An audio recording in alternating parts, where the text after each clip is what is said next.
Hello everyone, I am Mr. Night Truth. I know many of you enjoy listening to these videos as you fall asleep. So before you drift off, I'd love for you to leave a comment letting me know where in the world you're tuning in from. And if you're enjoying the story, don't forget to like and subscribe. Alright, now let's get comfortable, relax, and let's go down into the story. Story number 1. This isn't a story about war. It's about what we found beneath it. In the middle of Afghanistan's Helmand province, a Marine squad went underground searching for a Taliban weapons cache. But what they uncovered was older than any war, older than any civilization. Staff Sergeant Alex Carter is the only survivor of that mission, discharged, discredited, and haunted by what he saw. Tonight, you'll hear his story in his own words. The sounds he still hears in his dreams, the faces that stalk him in the dark, and the truth that was buried under classified files. Because what they found in those tunnels wasn't human, and it's still waiting. Something's wrong down here. Those were the first words I whispered into my radio, my breath rattling against the mask of my helmet. The words felt like they hung in the stale, suffocating air, heavier than the rifle in my hands. No one responded. Only the soft crackle of static and the faint shuffle of boots on packed dirt answered me. We were 6 Marines deep, crawling belly first through a tunnel no wider than a coffin, each movement slow and deliberate. The desert above us was dead, quiet, the kind of stillness that always meant danger. It was supposed to be a simple sweep. Intel suggested the Taliban had been running supplies through a network of caves carved into Helmand Province's sandstone hills. We'd done it a dozen times before. But this one felt wrong. The air was colder than it should have been, thick with a sour smell like copper and rot. I swallowed hard, tasting grit on my tongue. My heartbeat pounded against the tight Kevlar, vest strapped across my chest. "Stay sharp." Sergeant Miller's voice crackled over the comms, low but steady. He was somewhere ahead of me, his silhouette just visible in the faint red glow of his rifle light. "We clear this and get out, fast." Behind me, Corporal Diaz breathed hard, his nervous whisper almost a prayer. "Place gives me the creeps, Sarge. Focus, Diaz," I murmured back, my voice sharp but quiet. We moved like that for what felt like hours, inch by inch, knee dragging against coarse sand, rifles raised. The deeper we went, the more the tunnel changed. At first, the walls were rough, dug by hand or explosives, like every insurgent hideout we'd ever seen. But then the dirt gave way to smooth stone, cold under my gloves, the surface almost polished. Someone had reinforced this tunnel, but not recently. My headlamp flickered across faint carvings scratched into the stone. Long, curling symbols that didn't look like Arabic or anything I'd seen before. They were deep gouges, as though etched, with something sharp. "Doc, you seeing this?" I whispered, leaning closer. Specialist Evans, our medic, crawled up next to me, his eyes narrowing. "What the hell?" "Not Pashto, not Dari. Looks old, real old." "Keep moving," Miller ordered. "We're not here to play archaeologist." But the carvings kept going, spiraling along the walls in twisting patterns, leading us deeper underground. The smell grew stronger, burning the back of my throat. I tried to ignore it, focusing on the rhythm of crawling forward. Left knee, right, hand, rifle steady. Then came the sound. At first, I thought it was just wind, an odd, distant whistle through cracks in the stone. But there was no wind in these tunnels. The sound was soft, steady, like a low hum or a breath drawn through teeth. It didn't echo.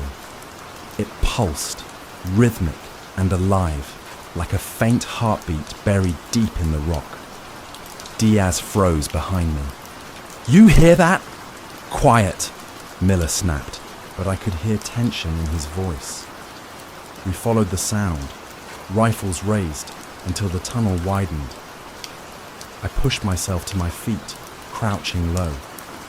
My headlamp illuminated a massive wooden door, iron-banded and half-rotted, wedged into the rock, like it had been there for centuries. I stopped breathing for a second. This wasn't Taliban. This wasn't even Afghan. It was something else. Miller signaled for us to form up. "Breach it," he whispered. "Sir, this ain't..." Evan started, but Miller cut him off with a glare. "Orders, now." Diaz and I moved forward, prying the swollen wood loose. The hinges groaned as we forced it open, revealing darkness beyond. My headlamp's beam barely penetrated it, catching only glimpses of smooth stone steps descending into blackness. Cold air gusted out, colder than the desert night above, carrying that stench of rot and metal. It felt heavy, like the air itself was pressing down on us. Miller took point, stepping into the darkness. I followed, every nerve screaming that we shouldn't be here. The stairs went down farther than they should have, carved perfectly, as if by machine. I could feel Diaz trembling behind me. Halfway down, the hum grew louder, vibrating through the soles of my boots. My pulse matched its rhythm. At the bottom, the stairs opened into a narrow corridor. The walls were lined with strange markings, intricate spirals and jagged runes that glimmered faintly under our lights. My mouth went dry. I'd been in Afghanistan for nearly 2 tours. I'd seen bombed-out villages, ancient ruins, caves filled with insurgent weapons. But this wasn't human handiwork. Evans whispered, "This place is older than dirt. Who the hell built this?" "Focus," Miller snapped, his voice a harsh whisper. "Weapons ready. Watch your sectors." We moved slowly, every step echoing in the silence. The corridor twisted sharply, then widened into a chamber. My light swept across it, catching on something metallic. It wasn't a weapons cache. A massive steel door loomed ahead, sealed tight with rusted bolts. Its surface was etched with the same symbols, carved deep into the metal. Dust coated everything, thick and untouched. This wasn't something left by insurgents. This was ancient. Diaz broke the silence, his voice trembling. "Sarge, this doesn't feel right." I swallowed, my throat dry. He was right. There was a weight here, a heaviness that clung to my chest. The humming had become louder, clearer, almost like breathing. Miller stepped forward, laying a gloved hand against the steel. "We breach it. Now." For a second, none of us moved. We just stared at him, at the door, at the alien symbols gleaming under our lights. Every instinct in me screamed to leave, to get out, to call HQ and say we'd found nothing. But orders were orders. Diaz and I moved into position, setting charges. My hands shook as I placed them against the cold steel. Evans muttered under his breath, "We shouldn't be here. This isn't right." I didn't disagree. We cleared back as the charge went off with a muffled thud, dust billowing in the stale air. The steel door groaned, cracked, and swung open. A wave of icy air hit us, carrying that smell. Stronger now, metallic and sour, thick enough to make me gag. My light pierced the darkness beyond, catching only a glimpse of what lay ahead. A massive cavern, walls glistening with moisture, strange shapes barely visible in the shadows. I felt my stomach twist.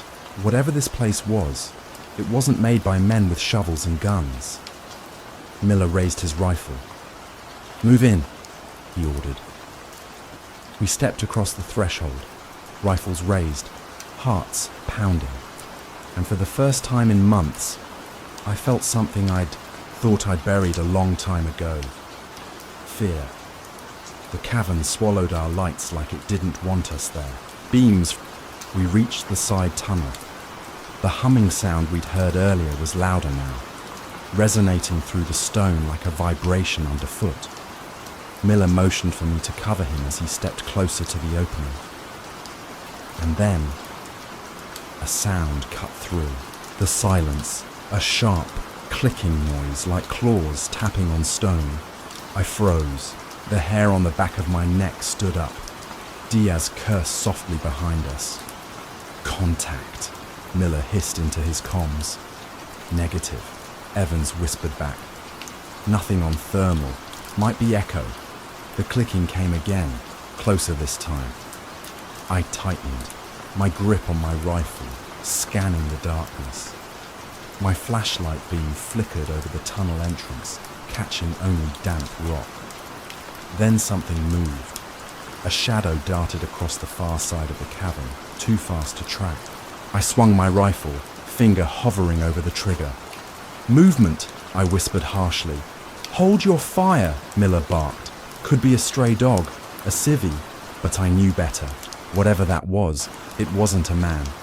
Suddenly, Diaz screamed. I spun around. His flashlight clattered to the ground, spinning in a dizzy circle of light. He was gone. Just gone. His rifle lay abandoned, strap snapped clean through. "Diaz!" I shouted, breaking formation. "Stay tight!" Miller ordered, his voice cracking. "Eyes up! Eyes up!" We circled together, rifles sweeping, hearts pounding so hard I could hear my pulse in my ears. The clicking grew louder, surrounding us now, echoing from every direction. Evans's breathing was ragged in my earpiece. There's something in here with us." We moved back toward the entrance, but when we reached it, my stomach dropped. The way we'd come in was gone. The wooden door had collapsed under the explosion, sealing us inside with a wall of rubble. Miller cursed. "Radio up. Get HQ on. The horn now." I toggled my comms. "Base, this is Alpha 1. We are trapped in a subterranean structure. Request immediate extraction. Static. Just static." Evans tried his own radio, shaking it. "Nothing. Signals aren't getting out," he muttered. "Son of a..." Miller started, but then we heard it. A low, guttural hiss. My blood turned cold. It came from the tunnel across the cavern. A pair of faint glimmers reflected our lights, like eyes catching a beam in the dark. Miller raised his rifle. "Identify yourself." No response. Just that hiss, long and wet. And then something scraped across the stone floor. "Back up. Fall back to the platform," Miller ordered, voice steady despite the terror creeping in. We retreated to the center of the chamber, forming a tight defensive circle around the platform. My hands trembled as I scanned the darkness, every nerve screaming that something was about to strike. The hissing grew louder, joined by soft, wet clicks. Shapes moved in the shadows, pale, elongated limbs skittering along the cavern walls, too fast to track. "What the hell is that?" Evans whispered, voice shaking. "Stay sharp," Miller said. Suddenly, the beam of my flashlight caught movement, just for a split second.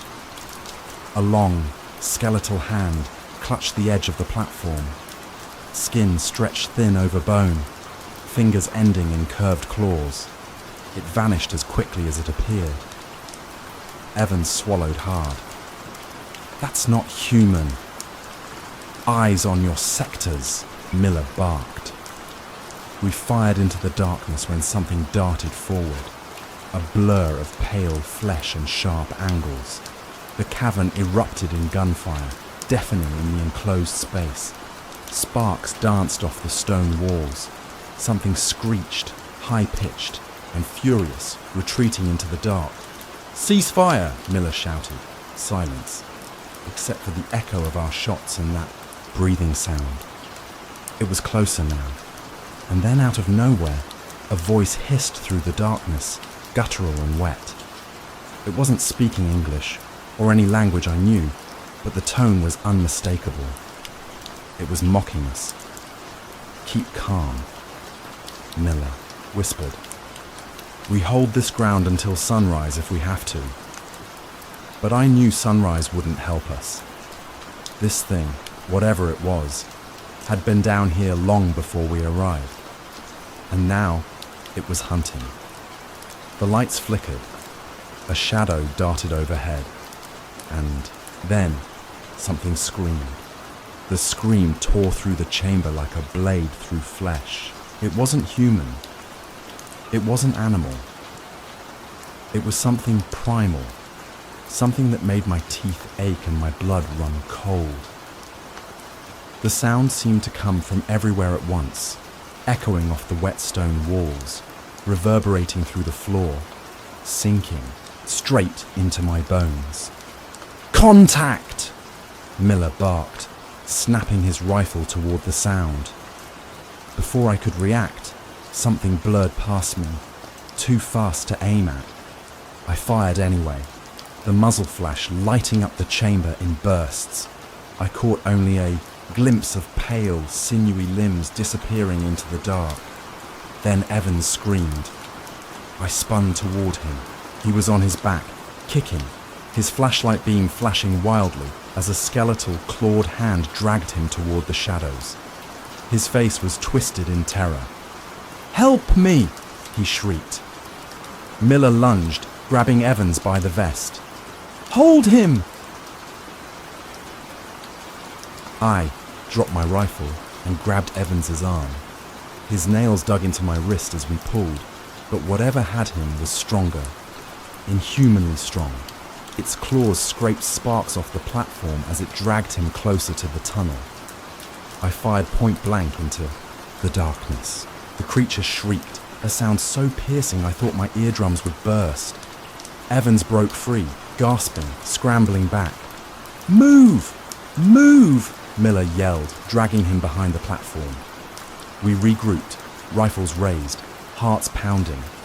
Evans clutched, his leg. Blood seeped between his fingers where the creature's claws had slashed him. "Tourniquet!" I barked. Evans's hands trembled as he fumbled with a strap. Miller covering us, eyes scanning the cavern. The clicking returned, echoing from every direction. There wasn't just one of them. "They're circling us," I whispered. Miller's jaw was tight. "Hold your fire. Save ammo." Diaz was gone. Evans was bleeding out. And I had this gnawing feeling that none of us would see daylight again. Then, out of nowhere, a whisper drifted through the chamber. It wasn't English. It wasn't Pashto. It was low and wet, like the hiss of air escaping a punctured lung. But the tone was mocking. "Sergeant," Evans croaked, his face pale. "It's talking." "No," I said, shaking my head. "It's hunting." A shape darted overhead, skittering across the cavern ceiling like an insect. Miller fired, bullets sparking off stone. The creature shrieked, retreating again. "Flashlights up," Miller ordered. "Light everywhere."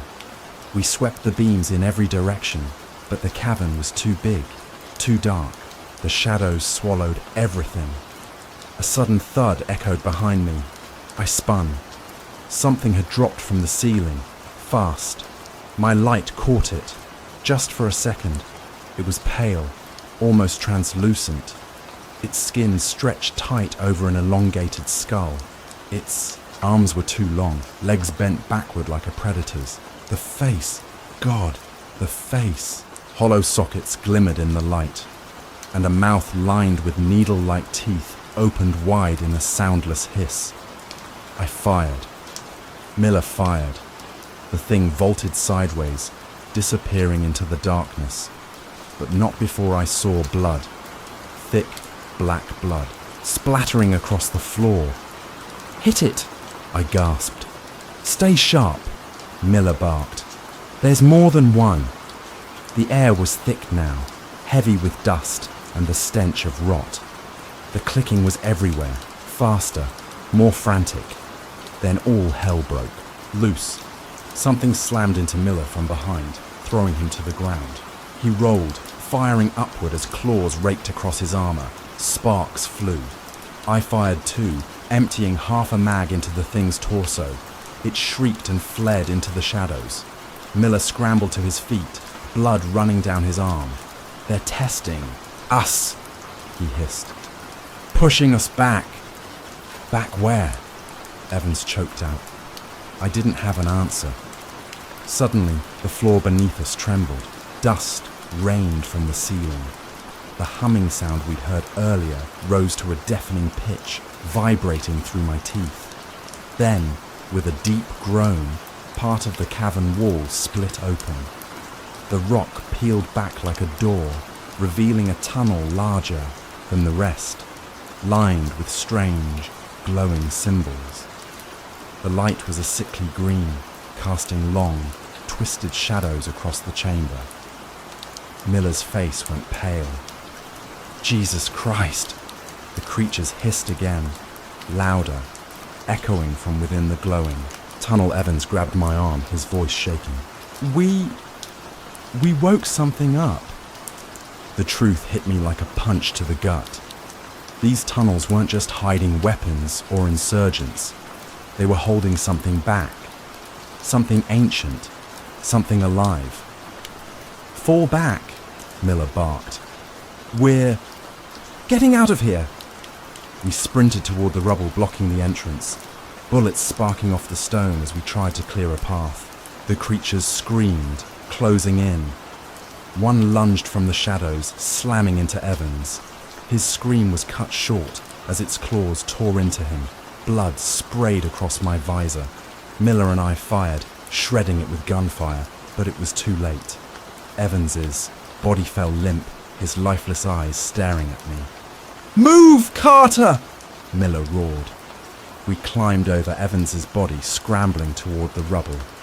I grabbed a grenade from my vest, pulled the pin, and hurled it into the tunnel behind us. The explosion rocked the chamber, buying us seconds. "Go! Go!" Miller shoved me up the pile of debris, clawing his way behind me. We broke through a narrow gap at the top, the cold desert air slapping me in the face like salvation. I scrambled out, gasping for breath, my body shaking. Miller was right behind me. We didn't stop running until the cavern was a distant memory, the stars overhead spinning in my vision. We were alive. Barely, but survival came at a cost. We called for extraction, but when we reported what we'd seen, command dismissed it. They sealed the tunnels, classified the operation, and told us to keep our mouths shut. Diaz and Evans were listed as KIA. The report said they died in a cave collapse. Nothing more. Months later, Miller drank himself to death in a motel in Texas. I got discharged for psychological instability. Now, years later, I sit in my dark apartment, recording this story because I can't sleep. Not because of the war, not because of the Taliban, because of them. The clicking still echoes in my head when I close my eyes. I see that glowing tunnel, those pale, hungry faces, and I know we didn't kill it. We woke it, and it's still down there, waiting. We didn't kill it. We woke it, and it's still down there, waiting. Story number 02. Imagine starting a simple night shift job, only to realize you've stepped into a trap designed long before you were born. This isn't just a convenience store in Virginia, it's a place bound by rules that don't just sound strange, they demand obedience. Rules like never look into the bathroom mirror after midnight, never let anyone in after 2:13 a.m, and never ever turn off the backroom light. At first, these rules feel like superstition, quirky, even laughable. But for Ethan, a young man just trying to make it through his first shift, the truth arrives with a chilling knock on the glass door. What waits outside is not just a stranger, it's a curse. And the moment he questions the rules, he discovers they're not meant to protect him. They're meant to trap him.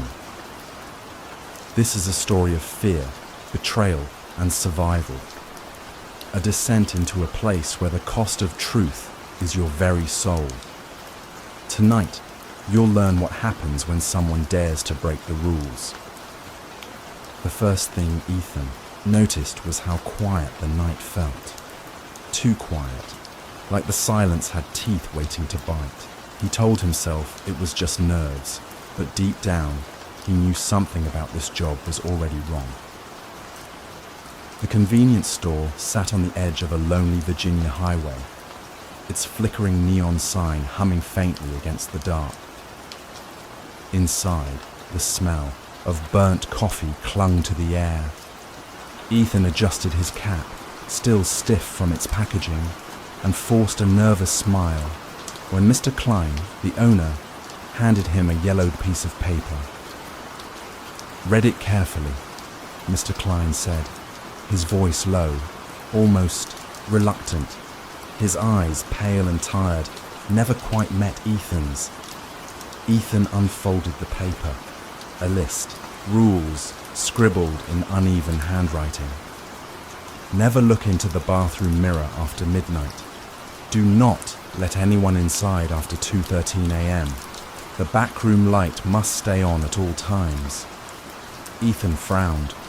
"You're joking, right? Some kind of hazing ritual." Klein's jaw tightened. "I don't joke about this. You'll follow them or you won't last here. Trust me." Ethan wanted to laugh, to dismiss it as superstition, but the way Klein's hands trembled slightly as he stuffed the list back into Ethan's pocket made his chest tighten. When the old man left, the door chime jingled softly, and suddenly, Ethan was alone with the rules. The first hour dragged. Ethan wiped down the counter, organized shelves, and kept glancing at the backroom door, the bulb inside humming faintly. The rules echoed in his head, bouncing around until they felt heavier than they should have. Midnight crept closer. He poured himself a coffee, wincing at the bitter taste, when a thought struck him. The mirror. The bathroom was small, the kind of place with cracked tiles and a rust-stained sink. The mirror above it reflected his own tired face. He chuckled, under his breath, leaning closer. "Seriously, don't look after midnight. That's the dumbest." The store clock chimed 12. For a split second, his reflection didn't move with him. His breath hitched. He stumbled back, heart pounding. When he looked again, everything was normal. Just his face, pale and sweating. He shut the bathroom door and told himself he imagined it. Still, he couldn't shake the crawling feeling under his skin. By 1:30 a.m., the highway was empty. The fluorescent lights buzzed above, and Ethan fought the weight of exhaustion. He flipped through a dog-eared magazine behind the counter, trying to stay awake. Then, knuckles rapped sharply against the glass front door. Ethan jumped. A man stood outside. His clothes were ragged, his face hidden beneath the shadow of a hood. The clock on the wall read 2:14 a.m. Ethan froze. Rule number 2. The man leaned closer, palms pressed against the glass. His lips moved, though Ethan couldn't hear the words. It looked like he was repeating the same phrase over and over. Ethan swallowed hard, adrenaline spiking. He shook his head, mouthing, "Closed." The stranger's fist pounded harder. The glass shuddered. Ethan grabbed the phone on the counter, but the line was dead, only a hollow static whispering back at him. "Come on, this is insane," Ethan muttered. His chest ached with panic. The man outside stopped suddenly. He tilted his head, and for the briefest moment, Ethan swore he saw his own reflection staring back at him from the hooded figure's shadow. He stumbled backward, nearly knocking over the coffee pot. Then, as quickly as he appeared, the man walked away, disappearing into the darkness of the highway. Ethan's breathing came in sharp bursts. He gripped the counter until his knuckles went white, every nerve screaming at him to run. But where would he go? The rules, the damn rules. They weren't superstitions. They were warnings. The backroom light buzzed louder, like a swarm of insects caught behind the door. Ethan glanced at it and thought about rule number 3. If that bulb ever went out, the idea made his stomach twist. At 3 a.m., Ethan sat rigid on the stool, wide-eyed and alert. He replayed the night in his head. The reflection that moved too slow, the man who came after the forbidden minute. None of it made sense. None of it should be real. And yet it was. The front door chimed. Ethan nearly screamed. It was Mr. Klein. He shuffled inside, face grim, carrying a grocery bag. "You followed the rules?" he asked immediately. Ethan stammered. I didn't let him in. Someone came. He was pounding on the door. Why 213? What happens after that? Klein set the bag on the counter and looked at him, expression unreadable. "It's better you don't know. Just remember, every rule is written in blood, not ink." Ethan's stomach lurched. Klein's eyes darkened. "If you break them, you don't get second chances." The air between them grew heavy, thick with unspoken terror. Ethan realized then that this wasn't just a strange night job. He was stepping into something far older, darker, and far more dangerous than he had ever imagined. The backroom light flickered once, faintly, before steadying again. Ethan stared at it, his chest tightening, knowing deep down this was only the beginning. Because rules weren't made to protect him. They were made to trap him. And tomorrow night, he'd have to face them again. The second night felt heavier, as though the store itself remembered what Ethan had seen. The neon sign flickered, faintly against the highway's emptiness, casting broken shadows across the pavement. Ethan unlocked the door, his hands trembling even though the air was still. He told himself he wouldn't let his imagination win tonight. But deep down, he knew the rules weren't imagination at all. They were warnings carved into reality. Mr. Klein hadn't explained much. Only his parting words stayed with Ethan. Every rule is written in blood, not ink. The shift began quietly. Ethan stacked chips on the shelves, the bag crinkling beneath his fingers. The hum of the backroom light crawled through the silence. He couldn't ignore it anymore. Each flicker felt alive, like something breathing behind that thin wooden door. By 11:30 p.m., the first customer entered, a young woman in a denim jacket. Her hair was tangled and her eyes darted around nervously. "Evening," Ethan said, forcing calm. She nodded, but said nothing. She walked to the cooler, grabbed a bottle of water, and approached the counter.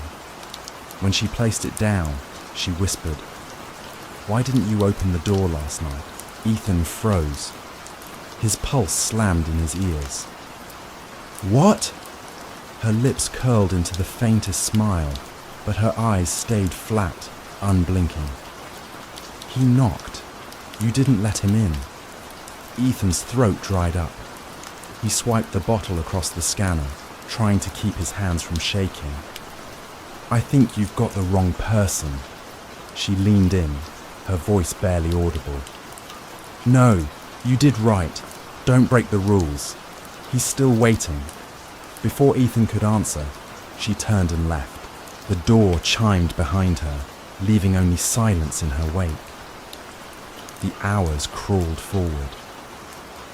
At midnight, Ethan avoided the bathroom completely, too terrified to test the mirror again. He sat behind the counter, staring at the security monitors mounted above.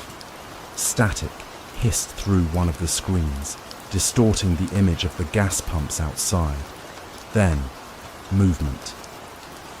On the grainy footage, a man stood by the pumps, staring directly into the camera. His hood covered most of his face, but Ethan recognized him instantly. The same figure from last night. Ethan blinked, and the screen cleared. The pumps were empty. He rubbed his eyes. "I'm losing it," he whispered. The chime rang again. Customer entered. A tall man in a suit, too polished for the hour. His shoes clicked against the tile. His smile stretched unnaturally wide. "Long night, huh?" the man said, voice smooth, practiced. "Yeah, you could say that," Ethan muttered. The man placed nothing on the counter, no purchase, just stood there watching him. "You're new. Fresh face." Ethan's stomach twisted. Something like that. The man leaned closer, eyes glinting. "You'll learn soon enough. Not all of us belong here." Before Ethan could respond, the man turned sharply and left, without buying a thing. The glass door closed softly, leaving only the faint hum of the light bulbs above. At 1:50 a.m., the store felt suffocating. Ethan gripped the counter, sweat dampening his palms. The memory of the woman's whisper wouldn't leave him. He's still waiting. The clock ticked closer to 2:13. Ethan's chest tightened with dread. And then it came again. 3 hard knocks against the glass door. His head snapped toward the sound. The same hooded figure stood outside. Only this time, he wasn't alone. 2 others stood beside him, their faces blurred as though the night itself had smudged their features. They didn't shout. They didn't beg. They simply stood there, motionless, waiting. Ethan's fingers dug into the counter. His heart hammered so loudly he thought they might hear it. "Not opening," he whispered, shaking his head. "Not now. Not ever." The figures didn't move. For a full minute, they stood like shadows burned into glass. Then, slowly, they raised their hands in unison and tapped the glass, the sound sharp, deliberate. The clock struck 2:13. Ethan stumbled backward. The phone on the counter buzzed suddenly. He grabbed it, pressing it to his ear, static. Then a voice. "Break the rules, Ethan." The line went dead. By 3 a.m., the figures had vanished. Ethan sat slumped on the stool, drained and trembling. His mind raced in circles he couldn't escape. These weren't random strangers. They knew him. They spoke his name. When the door finally opened again, it was Mr. Klein. He looked worse than before, skin pale, eyes sunken. He dropped a carton of milk on the counter and stared at Ethan. "You saw them." It wasn't a question. Ethan's voice cracked. "Who are they? Why do they know me?" Klein shook his head, gaze heavy with something darker than fear. "They don't know you. They know your place. Every person who works here has one. You were chosen the moment you stepped inside." Ethan's chest tightened. "Chosen for what?" Klein's silence was louder than any answer. He grabbed his milk and walked toward the back room, disappearing behind the buzzing light. Ethan stared after him, cold dread seeping into his bones. The rules weren't just rules. They were a cage. And every night the bars pressed tighter. The neon sign outside flickered once, twice, then steadied again. Ethan closed his eyes, realizing the truth. The store wasn't just haunted. It was alive, and it wasn't letting him go. Tomorrow night would come, whether he wanted it to or not, and the faces behind the glass would still be waiting. Ethan didn't sleep the next morning. Every time he closed his eyes, he saw the figures outside the glass, their blurred faces pressing against the night, tapping in unison. He kept replaying Mr. Klein's words in his head. Every person who works here has a place. You were chosen the moment you stepped inside. Chosen. The word clung to him like a stain. By the time dusk settled again, his body begged for rest, but fear pushed him forward. He drove to the store with hands shaking on the wheel, half tempted to turn back. Yet something deeper, a need to understand, to take control, dragged him there. The neon sign flickered as though greeting him. The shift began the same way it always did. Silence, the hum of the backroom light, the stale smell of coffee. But Ethan felt different now. He wasn't just an employee, he was a prisoner. At midnight, he couldn't resist. He stood before the bathroom door, staring at the tarnished knob. Rule number 1 had taunted him since the first night. Never look into the bathroom mirror after midnight. He turned the knob slowly. The hinges creaked as he stepped inside. The mirror above the sink stared back at him. His reflection looked exhausted, hollow-eyed. Seconds ticked by. Then, with no warning, the reflection smiled. Ethan stumbled back, heart in his throat. His mouth hadn't moved, yet the reflection's grin widened, splitting impossibly across. Its face.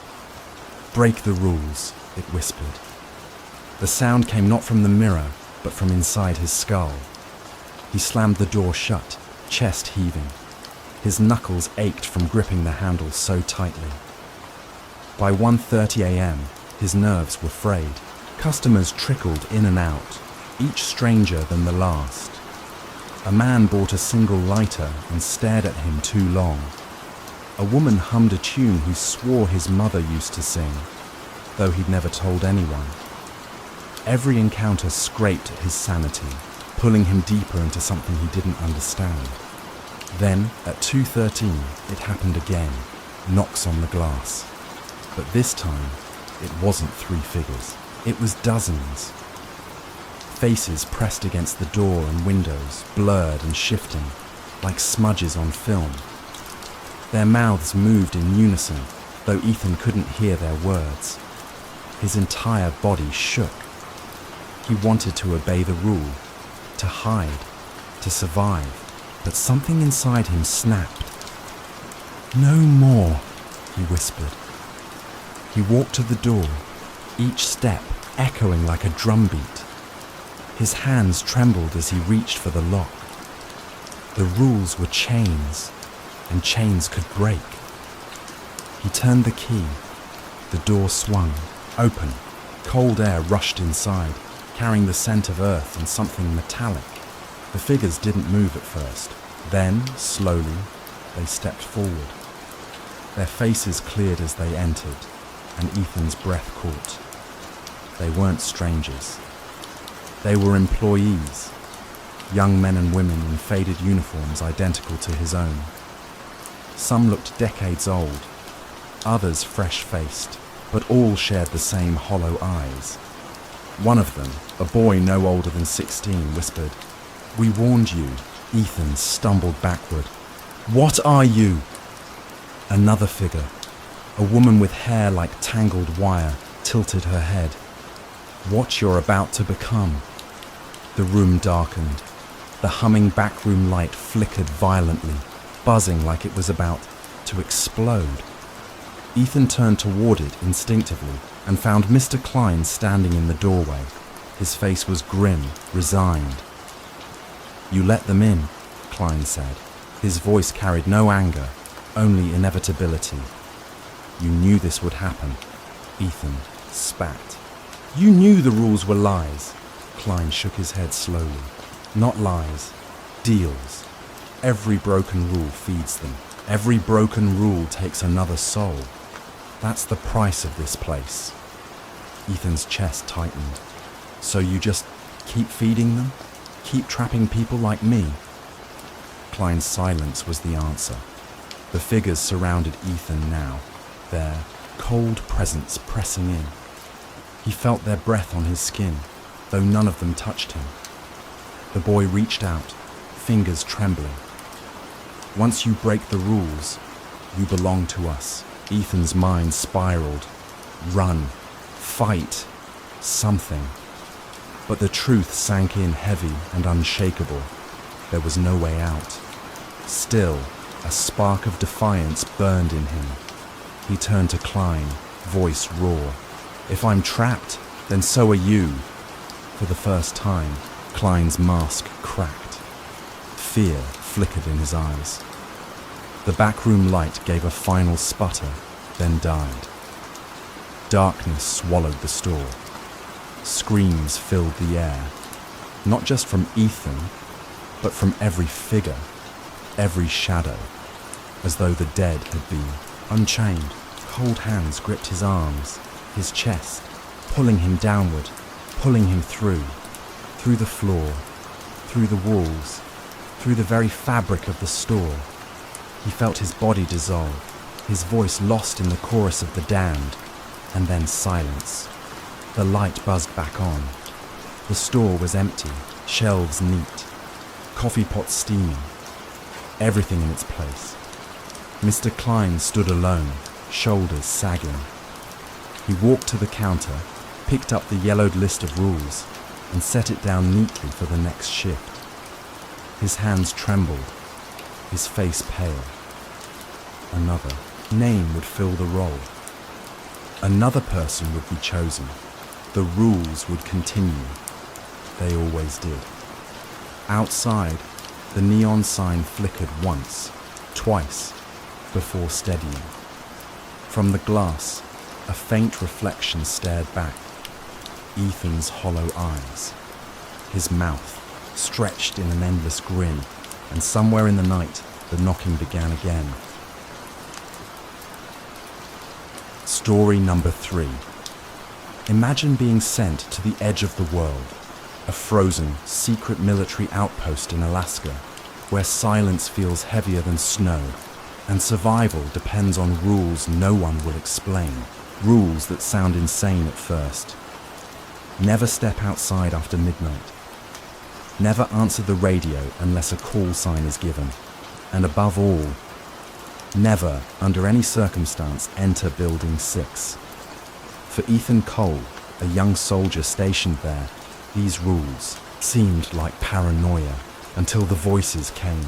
Voices whispering through dead radios, voices calling him by name. And one by one, the soldiers who broke the rules began to disappear. Tonight, you'll hear Ethan's story of betrayal, forbidden truths, and the price of survival in a place where even the military fears what lurks in the dark. A story where the rules aren't just strange.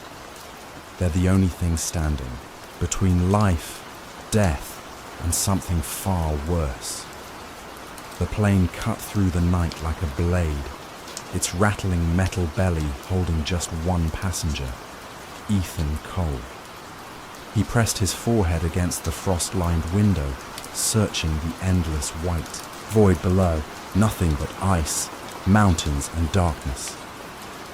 That was Alaska, vast, frozen, and indifferent. And somewhere inside it, hidden from maps and whispers alike, was the outpost he had been ordered to call home. Ethan's orders were classified. His transport had no insignia. Even the pilot never spoke to him. That silence grew heavier as the plane touched down on a narrow strip of ice, the landing jarring, the echo of screeching wheels disappearing into the endless wilderness. When the door opened, the cold hit him like a physical blow, sharp, punishing, alive. He stepped out into a world that didn't want him there. A figure waited near the edge of the strip, breath curling in the dark. A man in a heavy parka, face hidden behind goggles and frost.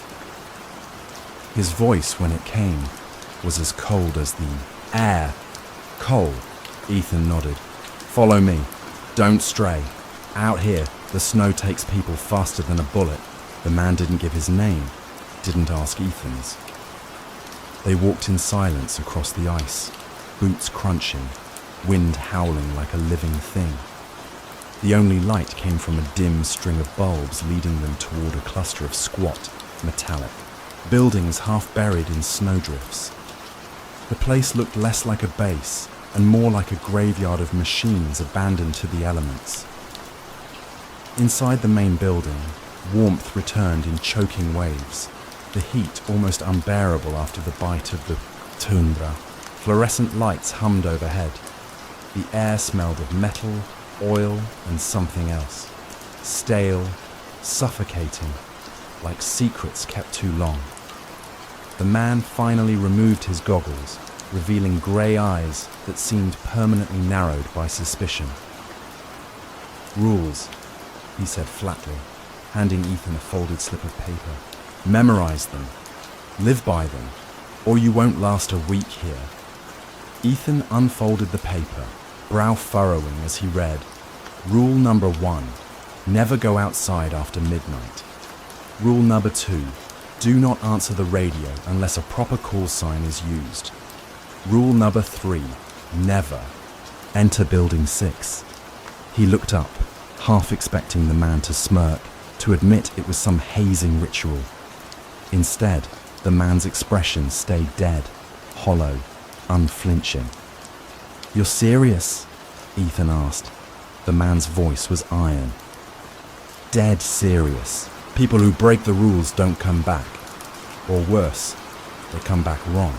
Before Ethan could press further, the man turned and walked away, leaving him standing in the corridor with the paper trembling between his fingers.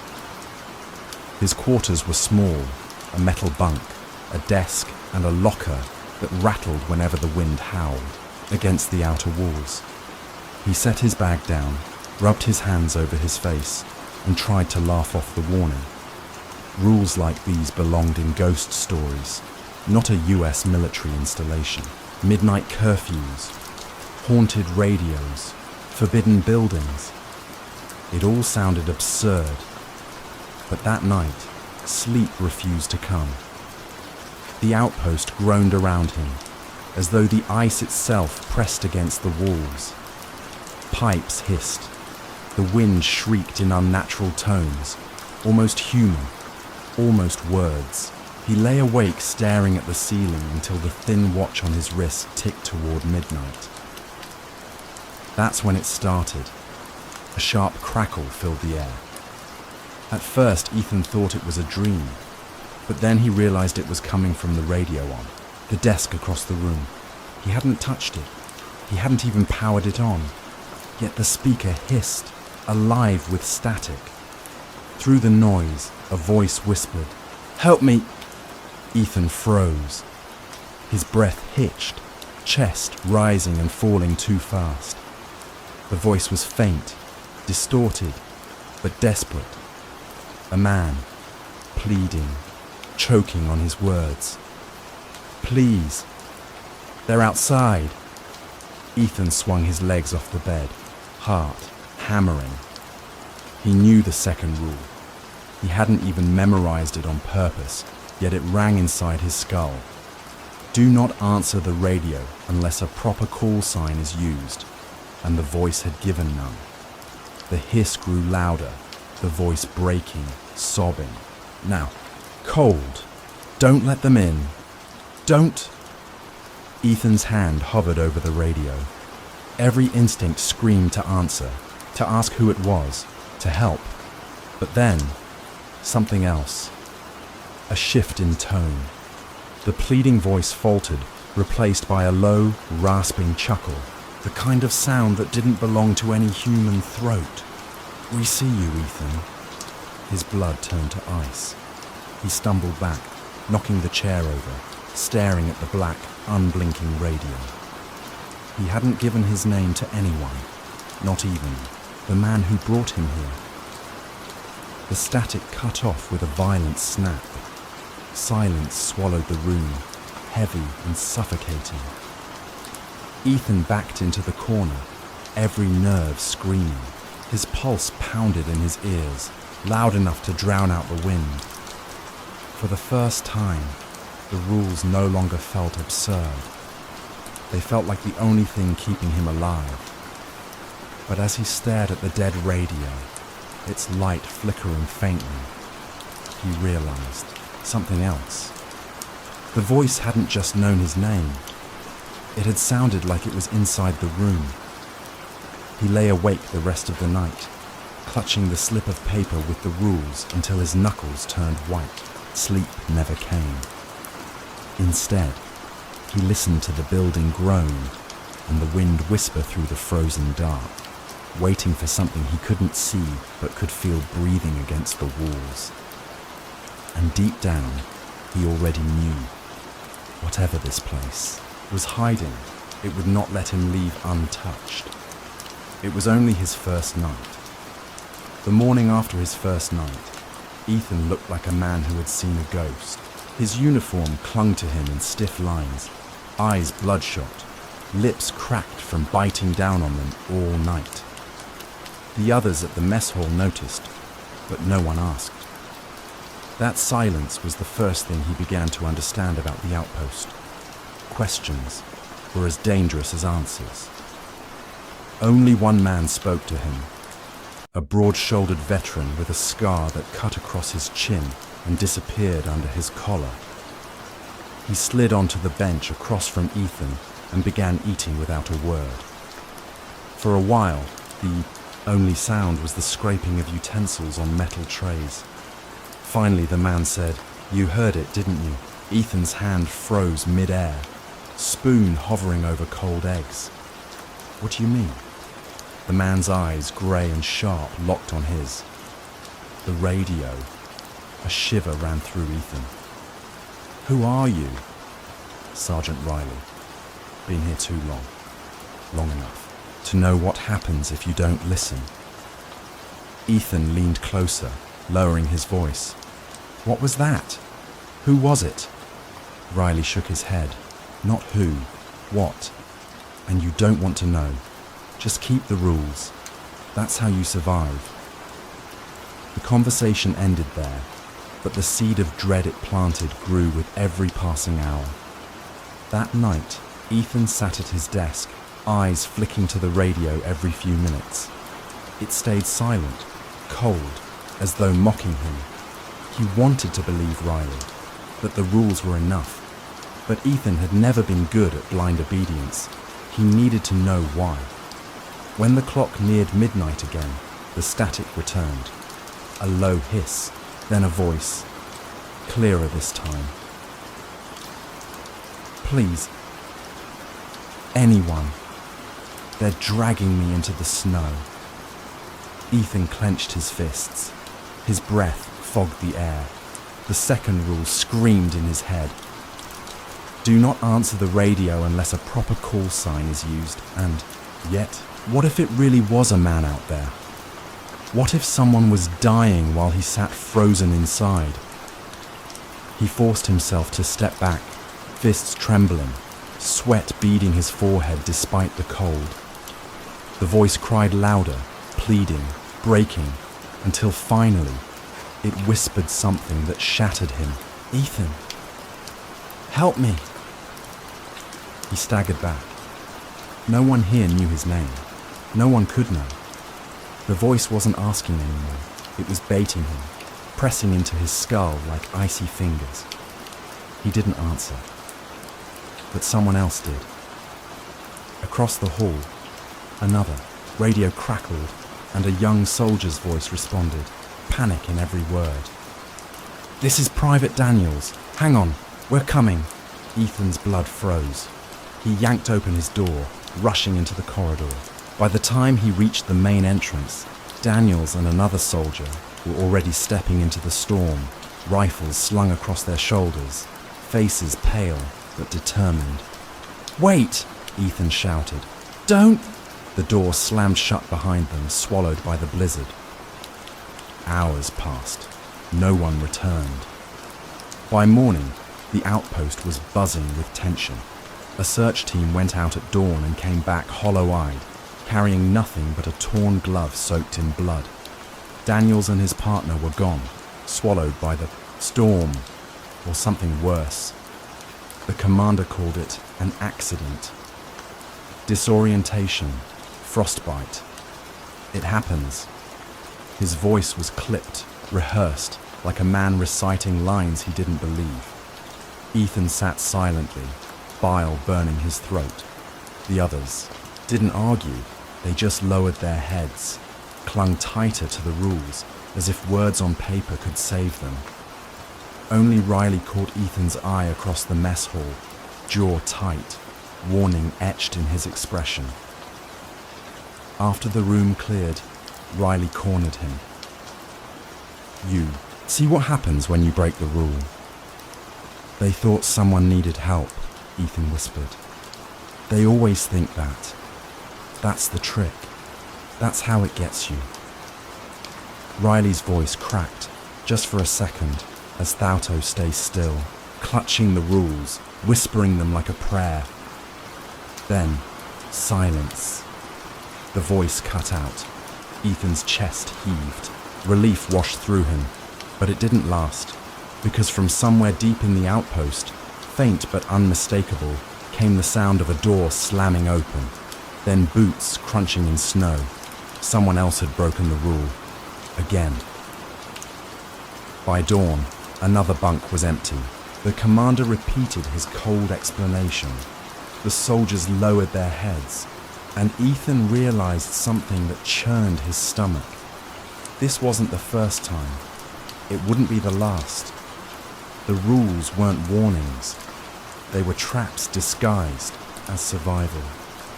Every night, the thing outside the wire reached in, testing, whispering, waiting for one of them to slip, and sooner or later they always did. Ethan wasn't sure what terrified him more, the presence in the storm, or the knowledge that the people in charge already knew. As he stared at Building 6 through the icy window, half buried in snow and locked with rusted chains, a thought clawed into his mind. If answers existed anywhere, they were in there, and Ethan wasn't sure how much longer he could resist breaking the final rule. Ethan could no longer ignore it. Every night, the whispers clawed at him, dragging soldiers one by one into the storm. Every day, the commander lied through his teeth, stamping accidents on the reports as if words could erase screams.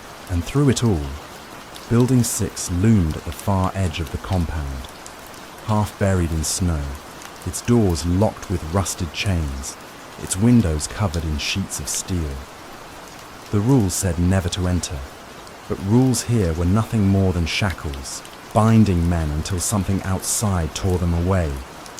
Ethan had lost patience. He needed answers, even if they killed him. That night, when the compound fell into its uneasy silence, he slipped from his bunk. The corridor lights flickered, buzzing, faintly, as if even the electricity resisted being awake at this hour. He pressed forward, boots echoing against the frozen floor, breath misting in the frigid air. Through the main doors and across the yard he moved, the storm biting into his skin. The wind moaned like a grieving woman, dragging his gaze to the shadows beyond the wire fence. For a second, he thought he saw movement out there, tall figures swaying in the snow. But he forced his eyes away and fixed them on Building 6. The padlock was old, corroded. He smashed it with a rock until it cracked. Apart, the sound swallowed by the howling wind. Chains rattled loose. The heavy door groaned open. The stench hit him first, metallic, sour, and heavy with rot.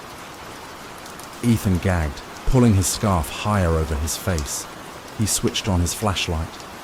The beam swept across a narrow hallway lined with peeling paint, icicles dripping from the ceiling. The deeper he moved, the worse the smell grew. His light shook in his trembling hands, and then he froze. There were cells, row after row of reinforced doors with small glass slots, each one frosted and cracked. Ethan's stomach twisted as he peered inside the first. A figure sat slumped in the corner, skin stretched tight over bone, eyes wide open but lifeless, as though frozen mid-scream. He stumbled back, bile rising. The second cell held worse. A soldier, still breathing. His lips were blue, his skin mottled, with frostbite, yet his chest rose and fell in shallow gasps. Shackles bound his wrists. His mouth opened, releasing a sound that wasn't quite human, a rasping plea twisted with something Ethan couldn't name. Kill me.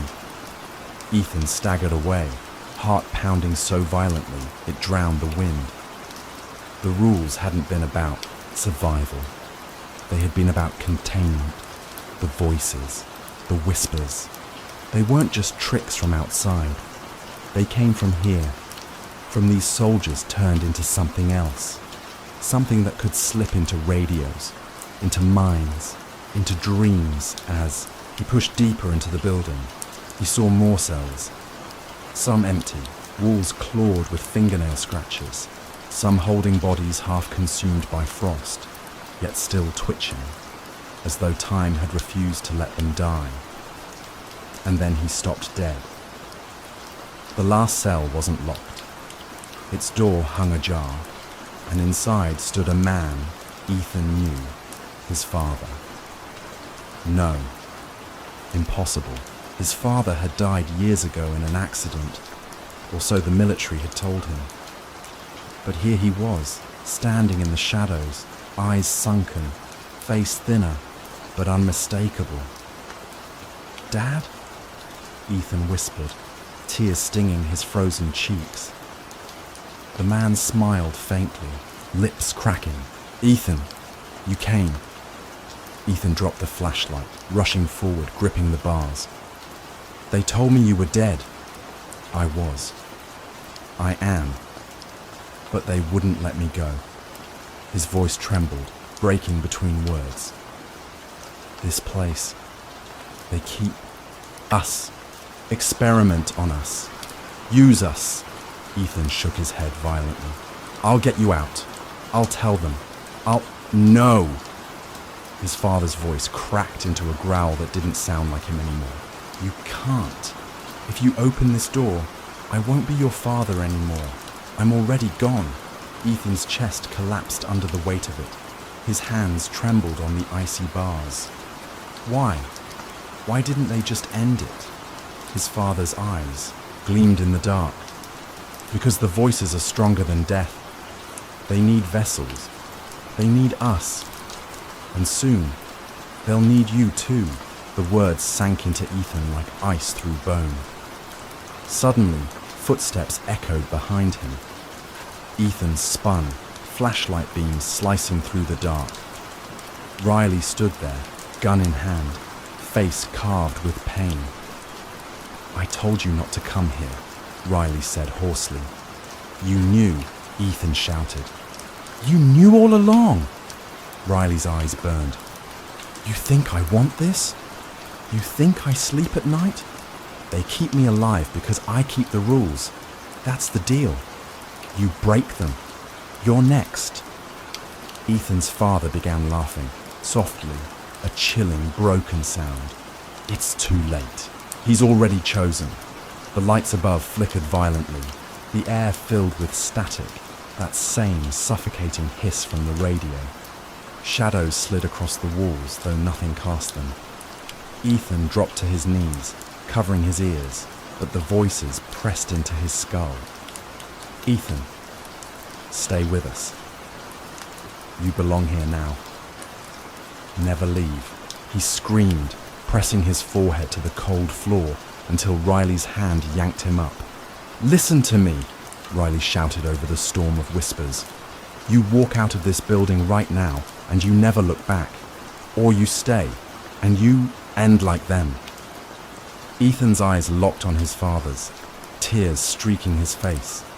His father whispered one last word, lips barely moving. "Run!"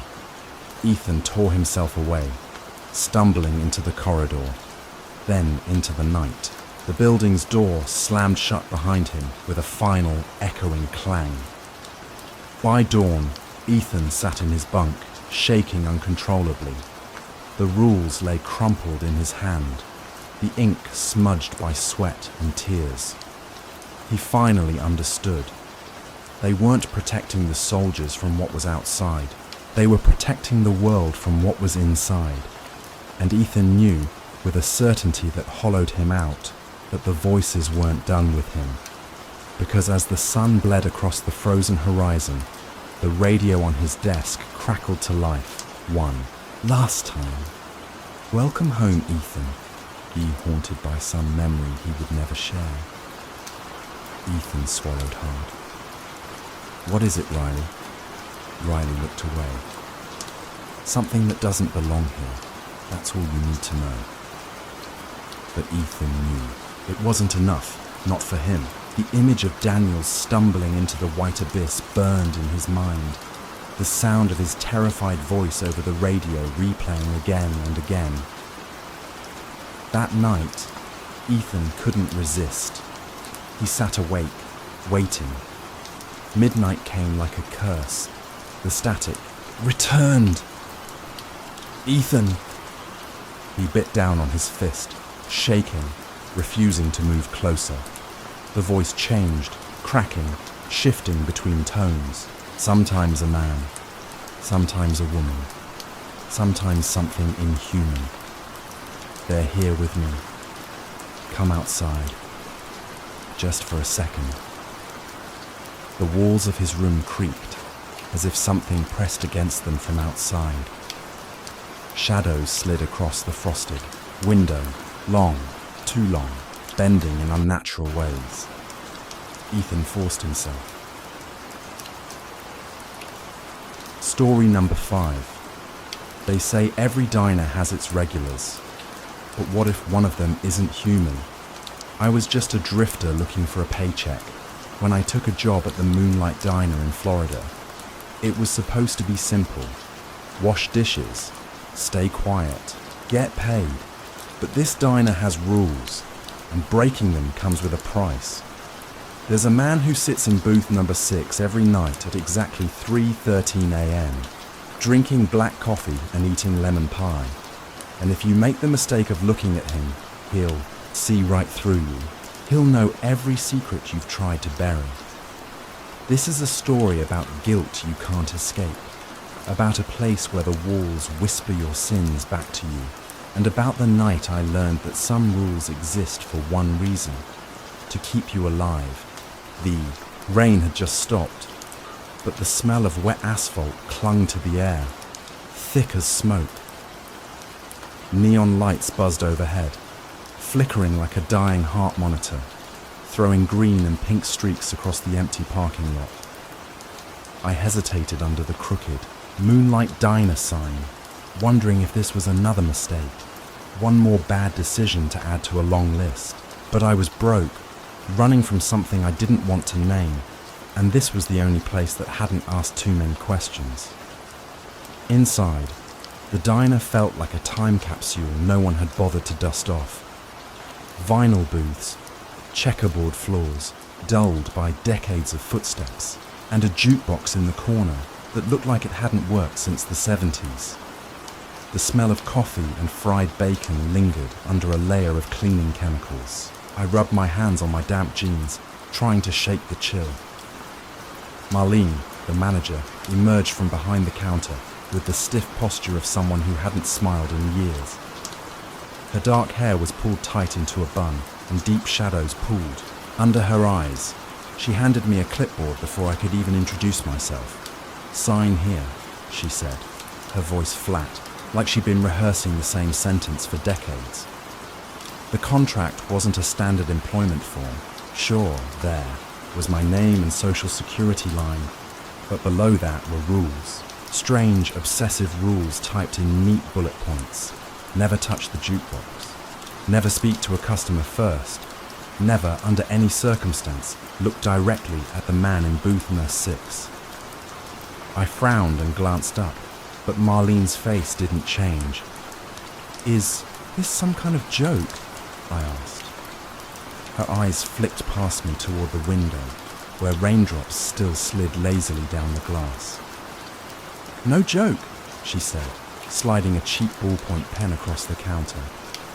"We've had problems before. People who don't follow rules don't last long here." Something in her tone made my stomach tighten. Still, I signed. My hand shook slightly, not from fear, I told myself, but from exhaustion. She gave me a faded apron and gestured toward the back kitchen. "You'll start tonight. Sinks over there, plates stacked here. Keep your head down and don't wander. Off. The night shift gets weird." That last part wasn't reassuring. The back kitchen was small and steamy, walls stained with years of grease that no amount of scrubbing could erase. A rusty fan whirred overhead, struggling against Florida's swampy air. I'd done dishwashing gigs before, but something about this place felt heavier, like the walls themselves were listening. Through the swinging doors, I could hear the clink of silverware and soft murmurs from the dining area. The diner wasn't crowded, but there were always people. Truckers nursing coffee, couples in hushed arguments, lone strangers staring out at the dark highway. None of them looked at me, and I didn't dare look at them for long. Halfway through, my first stack of greasy plates, Marlene appeared again. "Remember the rules," she said quietly. "I'm not about to start serenading the jukebox," I muttered. Her expression didn't flicker. "Just don't test them." And then she was gone, her soft-soled shoes barely making a sound as she disappeared into the dining room. I shook my head and kept scrubbing. It was easier not to think. Sometime past midnight, the diner grew quieter. The highway outside was empty, only the hum of cicadas filling the silence. I peeked through the swinging door and froze. Booth number 6 sat directly in the far corner, under a flickering fluorescent light, and someone was in it. The figure was motionless, head tilted slightly downward, face shadowed beneath the brim of a wide hat. A single mug of black coffee steamed on the table. Nobody else seemed to notice him. Not Marlene at the register, not the lone waitress refilling ketchup bottles. But I couldn't look away. He hadn't been there a moment ago. My palms went clammy. I ducked back into the kitchen, heart hammering. Maybe this was some regular customer. Maybe I was overthinking. But the rule about booth number 6 came back to me, sharp and urgent. Never look at the man. Why? The clock ticked past 2:30 a.m. I tried to focus on my work, but every creak of the diner floorboards made me glance at the swinging doors. Curiosity gnawed at me like a persistent itch. Why would Marlene go to the trouble of writing out that warning if this was just some guy? Finally, I couldn't resist. I pushed the door open just a crack and peered out. The man was still there. He hadn't touched his coffee. He hadn't moved at all. His stillness was unnatural, predatory. Then, as if sensing me, his head turned. I slammed the door shut and stumbled back. My breath came fast and shallow, and I swore I saw something glint beneath the brim of his hat.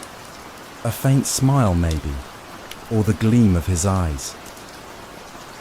Marlene appeared a minute later, expression tense. "You saw him?" I didn't answer. "You shouldn't have looked." Her voice was almost a whisper now, the kind of tone someone uses at a funeral. My pulse pounded in my ears. "What's his deal? He's just a customer, right?" "Keep your head down," she said, avoiding my gaze. "Finish your shift and go home." That should have been enough to scare me straight, but instead, something inside me twisted tighter. Fear mixed with fascination, and I felt like I'd stumbled onto a secret I wasn't supposed to know. I stayed in the kitchen, but every few minutes I caught myself drifting back to that crack in the door, staring at booth number 6, searching for any sign of movement. The man sat there, perfectly still, like he was waiting for something. or someone. By 3:13 a.m., he was gone. No sound of footsteps, no door chime. Just an empty booth with a cold cup of coffee, untouched. I wiped my damp hands on my apron, nerves buzzing. The diner was quiet again, almost too quiet. Outside, the rain started back up, tapping against the glass like restless fingers. I should have been relieved. Instead, I felt the first spark of something else, curiosity. I didn't know it yet, but that curiosity would cost me more than I could imagine. The next night, I showed up early for my shift, though I couldn't say why. Maybe I wanted proof that what I'd seen wasn't some sleep-deprived hallucination. Maybe I wanted to believe that man was just a customer passing through. But as I stood under the flickering neon sign of the Moonlight Diner, the Florida humidity clinging to my skin, I couldn't shake the memory of his stillness, or the way Marlene's voice had trembled when she told me I shouldn't have looked. Inside, the diner was as quiet as a chapel. The jukebox in the corner sat covered in a thin layer of dust, just like the night before. The smell of fried grease and old coffee clung to the air, heavy and sour. Marlene barely looked at me as she handed me the apron. "Straight to the kitchen," she said, voice clipped. I obeyed, but my eyes wandered immediately to booth No. 6. It was empty. Relief trickled through me, but not enough to calm the thrum of nerves in my chest. Frankie, the fry cook, was already at the grill, humming an off-key tune while flipping burgers. He was a big man, his arms tattooed and his beard streaked with grey. But there was something soft in his eyes. When I walked in, he gave me a look that wasn't unfriendly, just tired. "You're the new guy," he said, voice low. "Name's Frankie."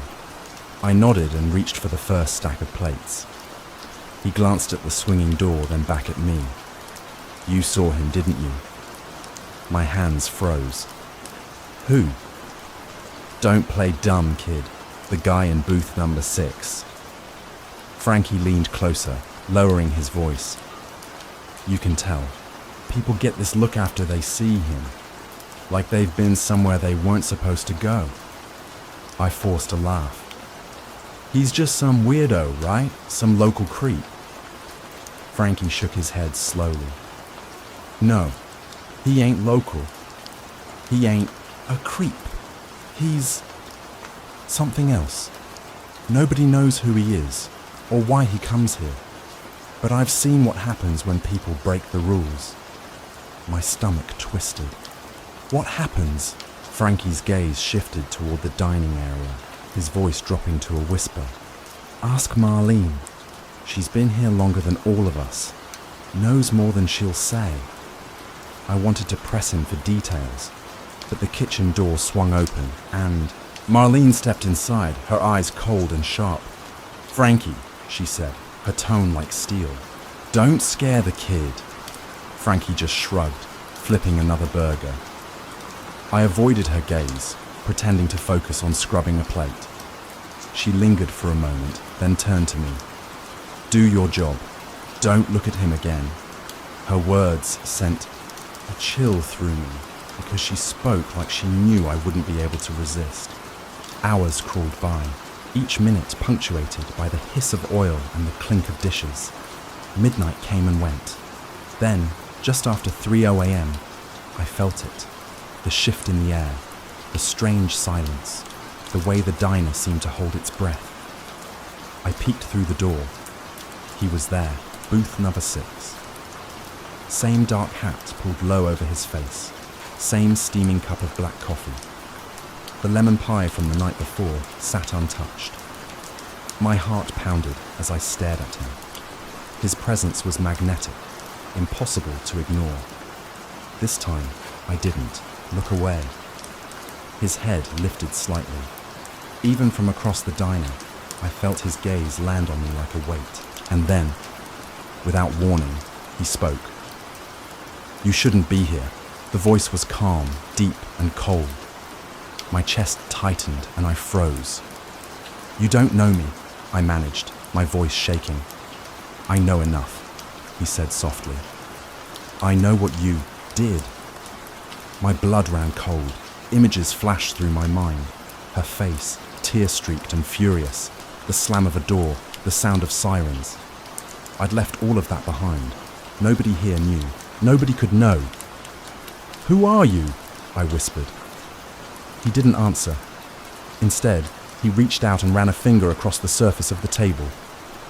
I saw it then, my name carved into the wood of booth number 6, etched deep like it had been there for years. Stumbled backward, crashing into a stack of trays. Marlene's sharp voice cut through the silence. "Back to the kitchen." I turned to her, panicked. "What is this? How does he—" "Go," she hissed. "Now!" Her tone was so harsh, so desperate that I obeyed without another word. Back in the kitchen, Frankie shot me a knowing look. "You talked to him, didn't you?" "He said my name," I whispered, my hands trembling. "How does he know my name?" Frankie sighed, leaning against the counter. "Kid, you don't get it. This place, it's not normal. People come here because they're running from something, but nothing stays buried forever. Not here." My pulse quickened. "What do you mean?" Frankie didn't answer. He just went back to the grill, humming that same off-key tune. The rest of the shift was torture. Every creak of the floor made me jump. I couldn't stop thinking about that voice, that calm certainty. He knew something. He knew everything.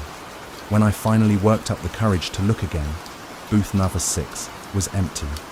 Just like the night before, no sound of footsteps, no chime of the door. The pie was gone. The coffee cup sat upside down, a single dark ring of liquid on the table. When the diner finally closed at dawn, Marlene handed me my pay envelope. Her hands trembled as she passed it over. "You need to leave," she said softly. "Don't come back tomorrow. Don't come back at all."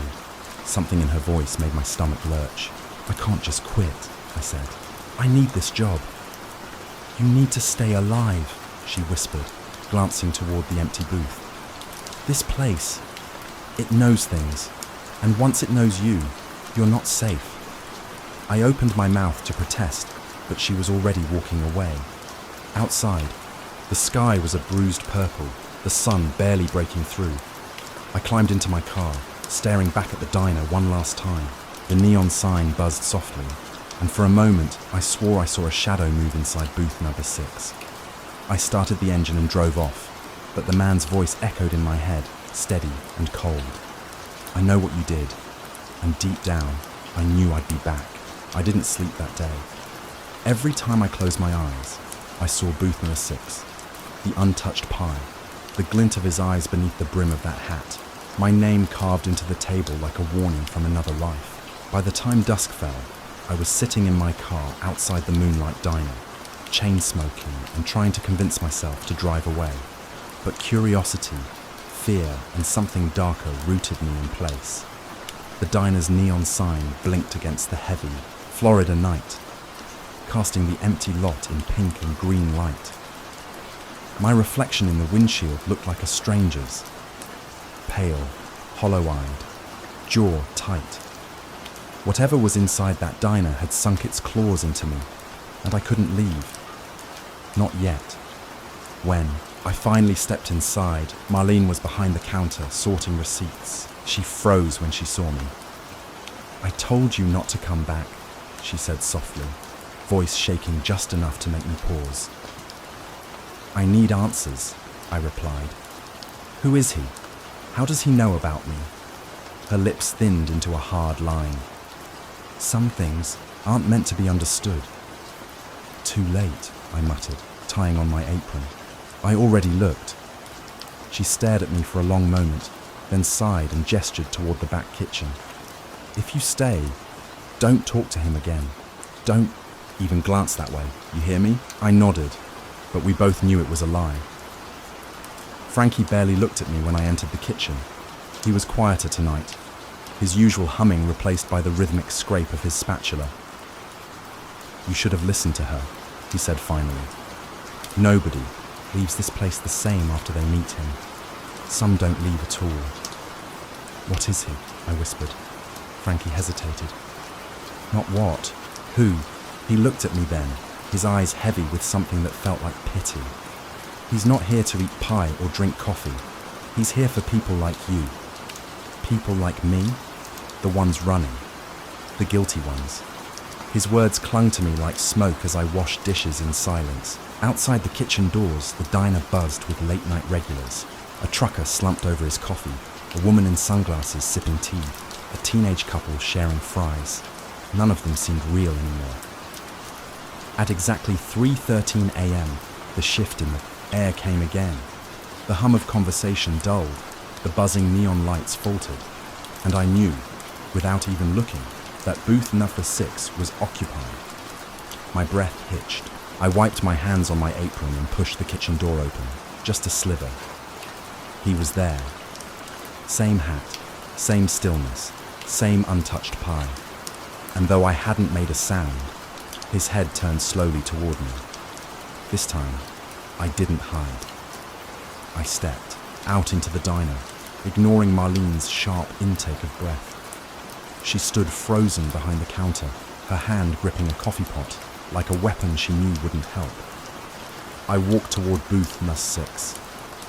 The man smiled faintly, motioning for me to sit. My body moved before my mind caught up, sliding into the booth across from him.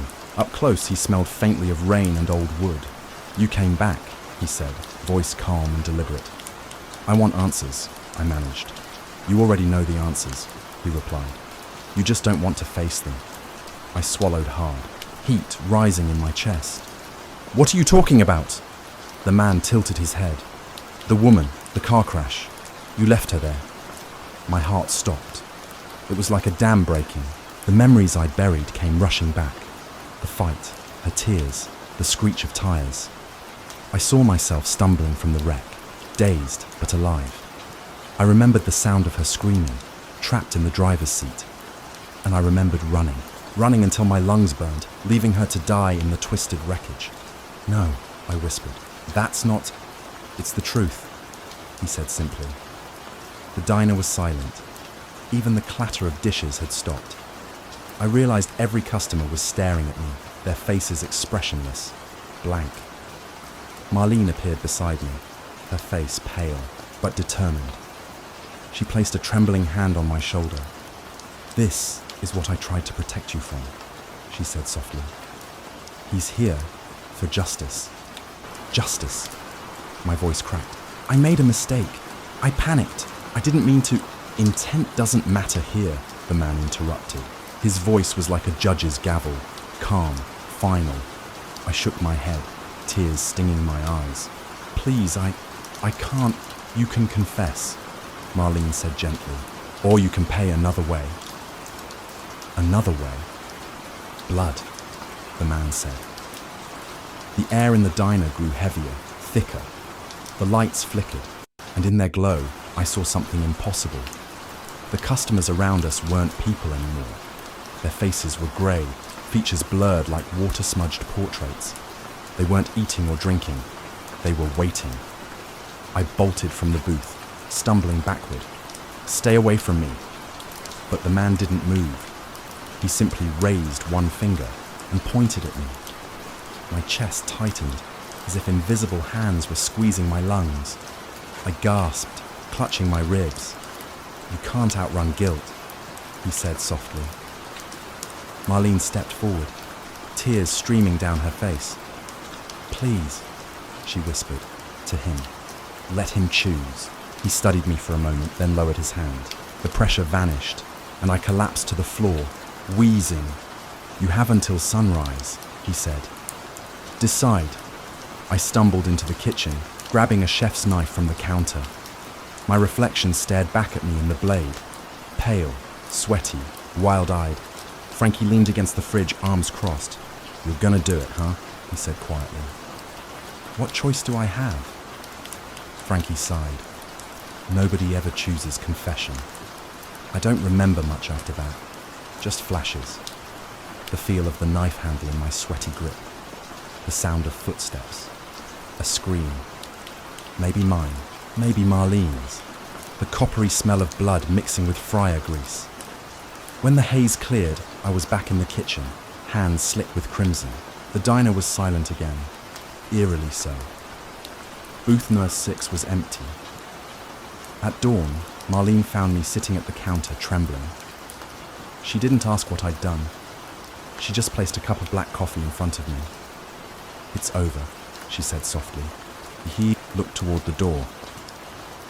A help wanted sign hung crooked in the window, glowing under the neon light. The diner was already ready for its next victim, and I knew I'd never leave. Story number 3. The night she arrived, silence felt heavier than grief. It wasn't the quiet of peace.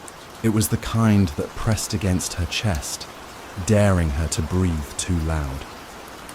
Claire dragged her suitcase across the warped wooden porch of her grandfather's mountain lodge, each step echoing like a reminder of how alone she was. She told herself this was supposed to be a fresh start. The breakup, the betrayal, the sleepless nights in her apartment. It all drove her here, but standing before the door, staring at the rusted key in her hand, she wondered if she had traded heartbreak for something far worse. The lock turned reluctantly, and the door opened to darkness. Dust drifted in the air like the lodge itself had been holding its breath, waiting for her return. The smell of cedar and ash from the fireplace, long unused, clung to the walls. She flicked the light switch. Nothing. The bulbs had burned out years ago. With only her phone's glow to guide her, she stepped inside. Her grandfather had died 3 months earlier, and though she hadn't been close to him in his final years, the house still carried pieces of him. His boots sat by the hearth, scuffed and worn. A half-empty bottle of whiskey rested on the mantel, as though he might come back for one last sip. The stillness unsettled her. It was too preserved, too watchful. She set her bag down and noticed something strange on the dining table. Leather-bound journal, cracked with age, resting exactly in the center as if placed there deliberately. She hesitated before picking it up, her fingers trembling. Inside, his handwriting slanted hard, urgent, rules for the lodge. Her throat tightened as she read the first one aloud, whispering into the shadows. Rule 1. Lock the front door before sundown. Always. She glanced over her shoulder. The door behind her was shut, but unlocked. Frowning, she quickly slid the bolt into place, her chest tightening as if she had already done something wrong. Turning back to the book, she continued. Rule 2. Do not enter the cellar after dark. Her brows knit together. The cellar. She hadn't even thought of it in years. The heavy door beneath the kitchen stairs, the one her grandfather always kept chained. Rule 3. Never answer the knock after midnight. She let out a shaky laugh. What kind of rules are these? She whispered, as if saying it aloud might break their hold. But the laughter faded quickly when she reached the last line on the page. The ink was darker here, pressed into the paper as if he had carved the warning. Rule 4. If you hear your name whispered, do not follow. Her skin prickled. She snapped the journal shut and set it down, forcing herself to breathe. These were just the ramblings of a paranoid old man, she told herself. A man who lived too long in isolation, haunted by his own thoughts. And yet, standing there in the flickering glow of her phone, Claire couldn't ignore the detail that unsettled her most. The first rule was already broken. The sun had gone down an hour ago, and the door had been unlocked when she arrived. The first sound came just after midnight, too soft to be wind, too deliberate to be chance. Claire shot upright in bed, heart pounding, the journal's warnings echoing in her skull. The lodge was supposed to be empty. Still, the sound persisted. A faint creak of floorboards somewhere below, as if someone were moving carefully, trying not to be heard. She clutched the blanket tighter, convincing herself it was only the house settling. But the silence that followed felt staged, like someone holding their breath with her. She told herself not to panic. Her grandfather had always been strict, almost paranoid about order. He hated unlocked doors, hated strange noises, hated things out of place. Maybe that's why he wrote the rules, she thought, pressing a hand against her racing chest. Rules gave him control in the chaos of solitude, but for her, they felt like traps tightening around her throat. Unable to stay still, Claire crept down the hallway, the boards groaning beneath her bare feet. Shadows stretched long and warped in the faint glow of a single candle she'd lit in the kitchen. When she reached the bottom of the stairs, she froze. The cellar door stood at the end of the hall, its chain rattling faintly, though no one touched it. Her breath hitched. She moved closer, noticing something she swore hadn't been there before. Gouges, deep and uneven, clawing up the wood as though something had tried to escape from the inside. She stepped back, pulse hammering in her ears. The candle flickered violently, then steadied. That was when the knocking came. 3 sharp raps. Her blood turned to ice. The sound wasn't from the cellar, but from the front door. The same door she had locked, the one the rules demanded she never open after sundown. Her grandfather's words screamed in her memory. Never answer the knock after midnight. The knocks came again, harder this time. Claire staggered back, her trembling hand reaching for her phone on the counter. She dialed quickly, whispering into the receiver when her best friend answered. "Jenny, it's me. I'm not alone here. Someone's at the door." Static hissed through the line, then silence. Her friend's voice cut in briefly, panicked. "Claire, your voice sounds..." Before the call went dead. Claire's stomach lurched. She stared at the phone screen. No signal. The knocking stopped, replaced by something worse. A whisper, drifting through the hallway, soft, deliberate. Her name. Claire. The sound crawled along the walls, sliding past her ears, sinking deep into her spine. She clamped her hands over her head, shaking it violently. No, it's not real," she muttered, her voice breaking. But the whisper came again, closer now, as if spoken just behind her shoulder. She spun, candle trembling in her grip. Nothing. Only shadows shifting, stretching, bending with her fear. For a long moment, the house fell silent again. No knocks, no whispers, just her ragged breathing. She backed away from the cellar door, forcing herself upstairs. But as she reached her bedroom, the journal lay open on the nightstand, though she knew she had left it closed. A single line was written in fresh ink beneath the final rule. Voices will come for you. Do not follow them into the dark. The journal's new warning burned into her mind like fire she couldn't put out. Claire sat frozen on the edge of the bed, staring at the fresh ink that hadn't been there before. The candle guttered low beside her, shadows slithering across. The cabin walls. She couldn't explain it. Someone else had to be inside the lodge. Someone who knew the rules. Someone who wanted her to read them. Her grandfather's voice returned in memory, stern and unyielding. A house without rules is a house that eats itself alive. She had laughed at him once for saying that. Now, the words felt like a curse. Downstairs, floorboards groaned. not the random sigh of an old building, but deliberate steps. She rose slowly, every instinct screaming at her to stay put.